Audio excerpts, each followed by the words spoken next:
বিসমিল্লাহিৰ ৰহমানিৰ ৰহিম। আৰম্ভ কৰিছোঁ পৰম কৰুণাময় পৰম দয়ালু আল্লাহৰ নামত। والشمس وضحاها শপত সূৰ্যৰ আৰু তাৰ পোহৰৰ, والقمر إذا تلاها শপত চন্দ্ৰৰ যেতিয়া সূৰ্যৰ পিছত ইয়াৰ আবিৰ্ভাৱ হয়, والنهار إذا جلاها والليل إذا يغشاها আৰু দিনৰ শপত যেতিয়া ই সূৰ্যক প্ৰকাশ কৰে, ৰাতিৰ শপত যেতিয়া ই সূৰ্যক আচ্ছাদিত কৰে, والسماء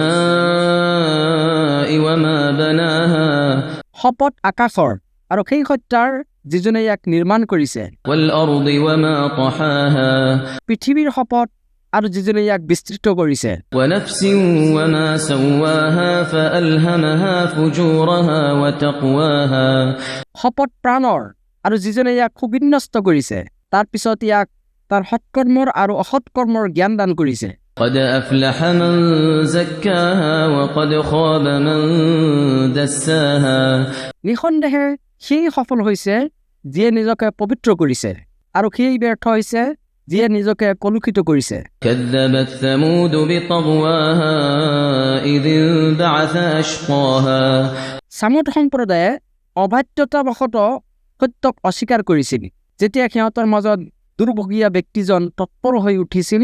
فقال لهم رسول الله ناقة الله وسقياها তেতিয়া আল্লাহৰ ৰাছুলে সিহঁতক কৈছিল, আল্লাহৰ উট আৰু ইয়াৰ পানী খোৱাৰ সম্পৰ্কে সাৱধান হোৱা। فكذبوه فعقروها فدمدم عليهم ربهم بذنبهم فسواها কিন্তু সিহঁতে অস্বীকাৰ কৰিছিল আৰু উটজনীক বধ কৰিছিল, ফলত সিহঁতৰ প্ৰতিপালকে সিহঁতৰ পাপকৰ্মৰ বাবে সিহঁতক সমূলে ধ্বংস কৰি একাকাৰ কৰি দিছিল, ولا يخاف عقباها আৰু তেওঁ ইয়াৰ পৰিণামক কেতিয়াও ভয় নকৰে।